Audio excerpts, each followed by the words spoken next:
दोस्तों, किसी के भी मन की बातें जानने के लिए 3 तरीके होते हैं, लेकिन इन तीनों तरीकों को समझना अति आवश्यक है। यदि आप इन तीनों तरीकों को समझ लेते हैं तो आप किसी के भी मन की बातें बड़ी ही आसानी से जान सकते हैं, समझ सकते हैं। तो चलिए इसे एक बुद्ध कह के माध्यम से समझते हैं कि किस तरह से आप दूसरों की मन की बातें जान सकते हैं, समझ सकते हैं। बहुत समय पहले की बात है। एक छोटा सा गांव था। उस गांव में 2 भाई रहा करते थे। बड़ा भाई अंधा था, जिसके कारण वो हमेशा घर पर ही बैठा रहता था, और छोटा भाई खेती किया करता था। लेकिन खेतों में अधिक जानवर आने से पूरी फसलें नष्ट हो जाती थी, जिस कारण छोटा बहुत परेशान हो चुका था। तभी उसे एक सूझी। एक दिन उसने सोचा, खेतों में से इन जानवरों को भगाने के लिए क्यों ना मैं अपने बड़े भाई की मदद लूं। वैसे भी बड़े भैया अंधे, अगर वह खेत में बैठे रहेंगे और जानवरों की आहट आने पर वह उन्हें जोर से चिल्लाकर भगा सकते हैं, जिससे हमारी फसलें बच सकती हैं।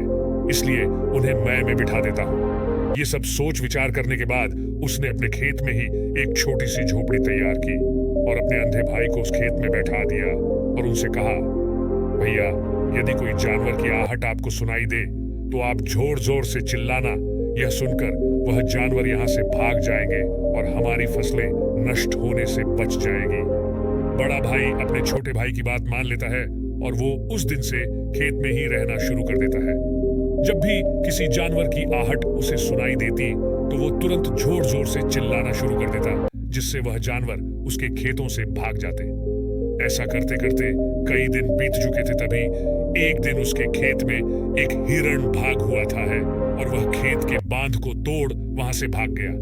लेकिन उसी हिरण का पीछा राजा उस व्यक्ति से कहता है, देखो, मैं यहाँ पर एक जानवर का पीछा करते हुए आया हूँ, क्या तुमने उस जानवर को यहाँ पर देखा है?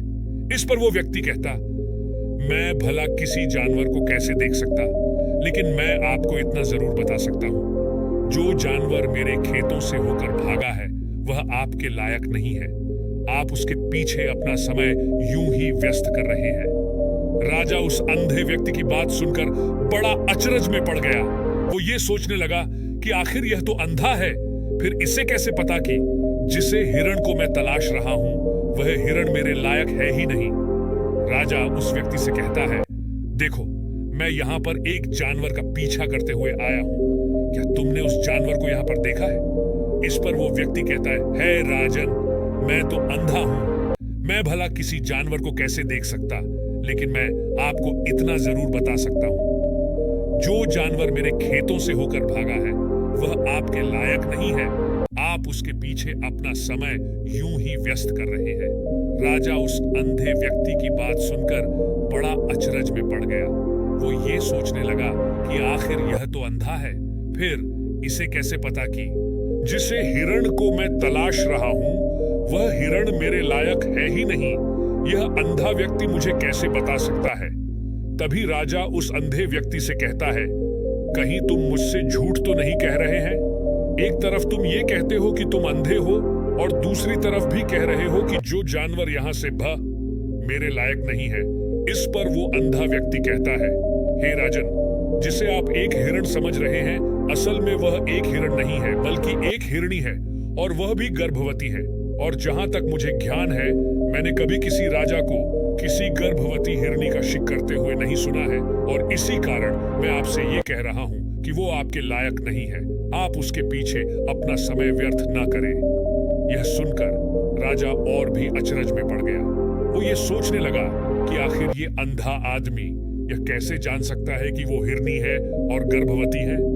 राजा कुछ देर सोच विचार करने के बाद अपने सेनापति से कहता है, सेनापति जी, मुझे वो जानवर जिंदा चाहिए, क्योंकि मुझे यह पता करना है क्या वो हिरणी है और क्या वह गर्भवती है, क्योंकि यह अंधा आदमी बहुत विश्वास के साथ कह रहा है और मुझे इस बात की पुष्टि करनी है।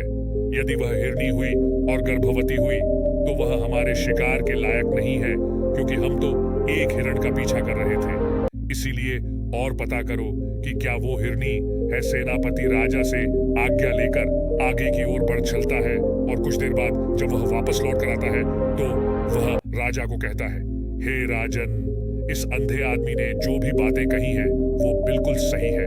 वो एक हिरनी ही है और वह गर्भवती भी है। यह सुनकर राजा आश्चर्यचकित रह गया। उसे समझ नहीं आ रहा था कि आखिर अंधा आदमी कैसे पता कर सकता है कि वह जानवर एक हिरनी है, और तो और वह गर्भवती है। भला एक अंधा आदमी यह कैसे देख सकता है, यह कैसे जान सकता है, आखिर इससे यह कैसे पता चला? ऐसे कई सारे प्रश्न अब राजा के मन में उमड़ने लगे। अब ने यह ठान लिया था कि मुझे इस बात का तक पहुंचना ही है कि आखिर ये अंधा आत्मा कैसे जानता है कि वह जानवर एक हिरनी है।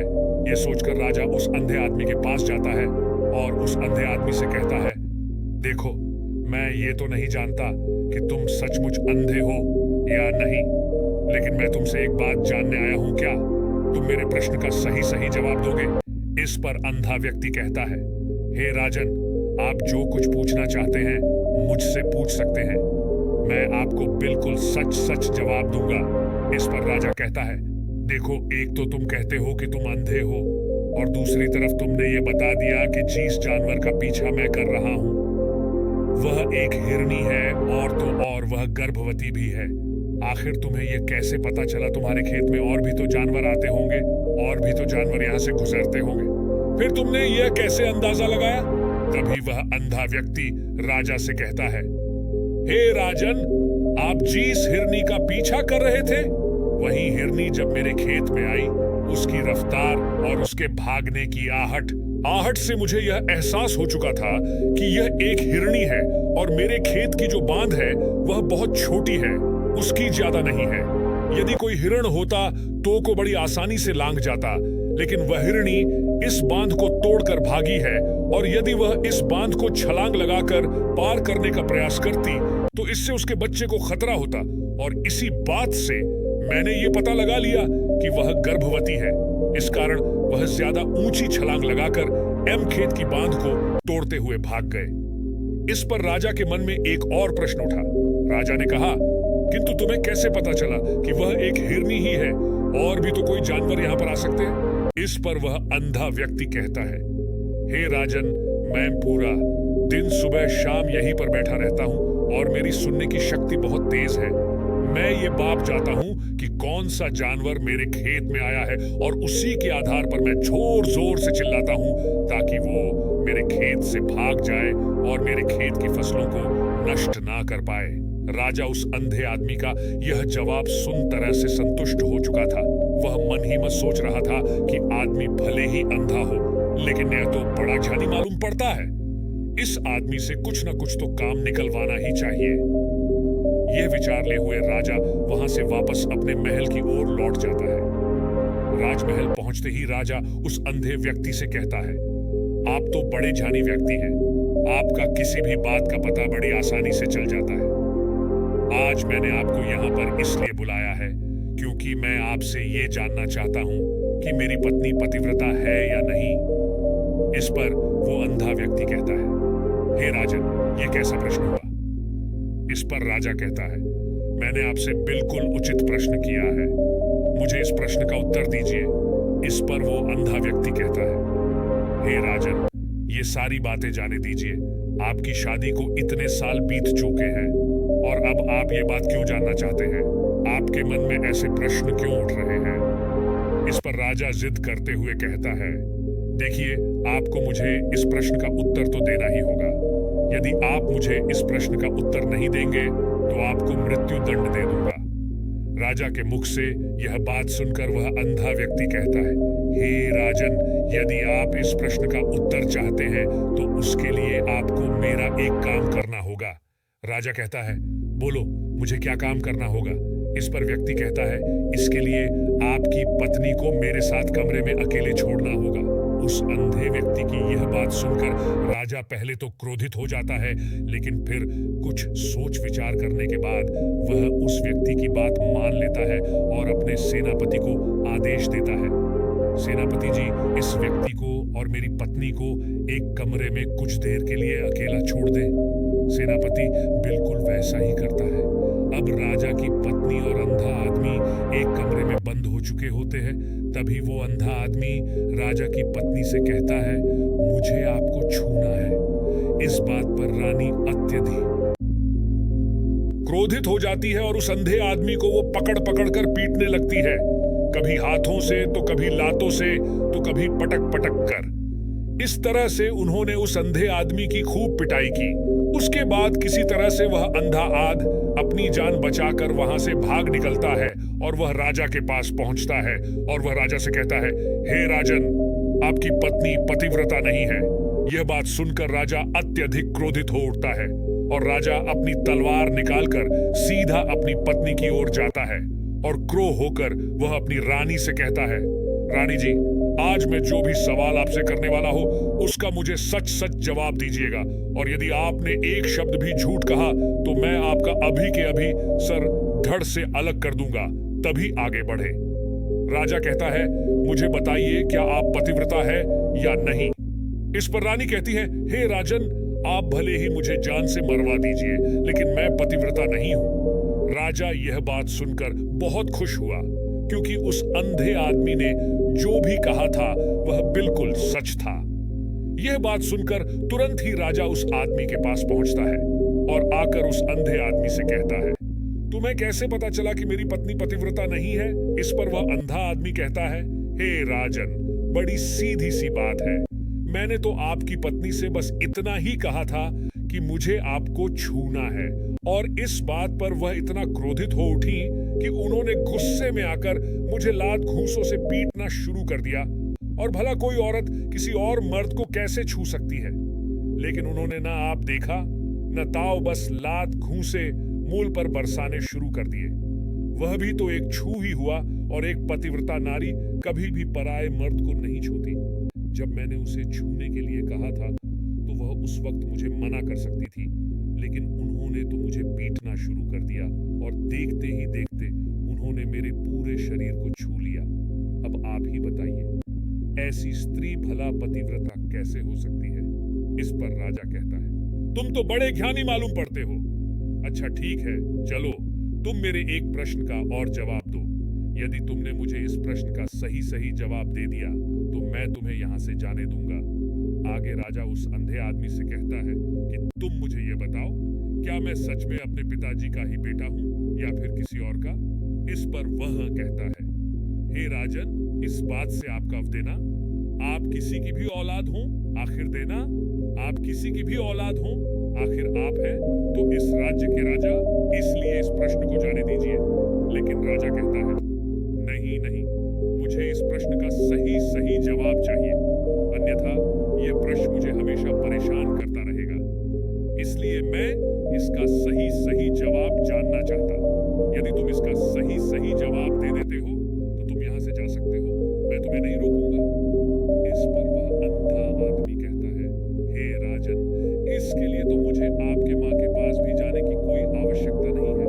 मैं आपको अभी अभी यह बता सकता हूँ कि आप किसकी औलाद हैं, लेकिन उससे पहले मैं चाहता हूं कि आप मुझसे एक वादा करें कि आप मुझ पर क्रोध नहीं करेंगे। राजन ने कहा, मैं तुमसे वादा करता हूं, मैं तुम पर क्रोध नहीं करूंगा। इसके बाद वह अंधा आदमी राजा से कहता है, हे राजन, आप हैं तो अपने ही पिता के पुत्र, लेकिन आप पर एक कंजूस सेठ की छाया पड़ी हुई है। यह सुन राजा बहुत क्रोधित हो और वह तुरंत तलवार निकालकर अपनी पास जा पहुंचा। वह वहां पर पहुंचने के बाद अपनी मां से कहता है, मां, मुझे सच सच बताइए, क्या मैं अपने ही पिता का पुत्र हूं या नहीं। यदि आपने मुझे सही सही नहीं बताया तो वह यहीं पर अपने प्राण त्याग दूंगा। मुझे बताओ क्या सच है। इस पर उस राजा की मां कहती, बेटा तू है तो अपने ही पिता का पुत्र, लेकिन तुम्हारे ऊपर एक कंजूस सेठ की छाया पड़ी हुई है। जब मैं एक बार नहाने के बाद अपना मुंह आईने में देख रही थी, तभी उस कांच के पीछे मुझे एक कंजूस सेठ नजर आता है और उसी की छाया तुम पर पड़ चुकी है। ये सुन राजा बहुत खुश हो जाता है और वह तुरंत दौड़ा दौड़ा वापस उस अंधे आदमी के पास पहुंचता है और उस अंधे आदमी से कहता है, तुम्हें यह कैसे पता चला कि मुझ पर एक कंजूस सेठ की छाया पड़ी हुई है। इस पर वह आदमी कहता है, हे राजन, आपने मुझसे कई सारे सवाल पूछे जिनका जवाब मैंने आपको सही सही दिया है। यदि कोई और होता तो मुझे इसके बदले में ढेरों सारे इंच चूके होते, लेकिन अब तक आपने एक फूटी कौड़ी तक नहीं दी है। इस बात से ही मैंने अंदाजा लगा लिया था कि आप बहुत कंजूस हो।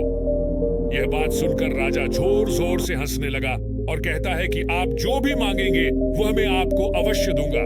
लेकिन मुझे यह बताओ, तुम्हें कैसे पता चल जाता है कि कौन सी बात सही है और कौन सी गलत? तुम किसी भी बात का इतना सटीक और सही जवाब कैसे दे पाते हो? इस पर वह अंधा आदमी कहता है, हे राजन, मैं तो वैसे ही अंधा हूँ। यदि मेरी आंखें होती तो मैं किसी की भी मन की बातें बड़ी सरलता से जान लेता। मन की एक भाषा होती है और यह भाषा मनुष्य के शरीर के व्यवहार के रूप में देखी जा सकती है। उसकी आंखों से, उसके होठों से, उसके काम करने के तरीके से, उसकी क्रियाओं से पता किया जा सकता है कि उसके मन में क्या चल रहा है। उसके आधार पर हम किसी के भी मन की बातें जान सकते हैं। लेकिन मैं तो अंधा हूँ, मैं देख नहीं सकता, इसलिए मैं क्रियाओं से देखता हूँ। मुझे कोई बात जाननी हो तो अगले हाथ कुछ काम देना पड़ता है, जिस पर वह व्यक्ति किस आगे किया हुआ देखने के लिए वीडियो को लाइक और चैनल को सब्सक्राइब करे। धन्यवाद।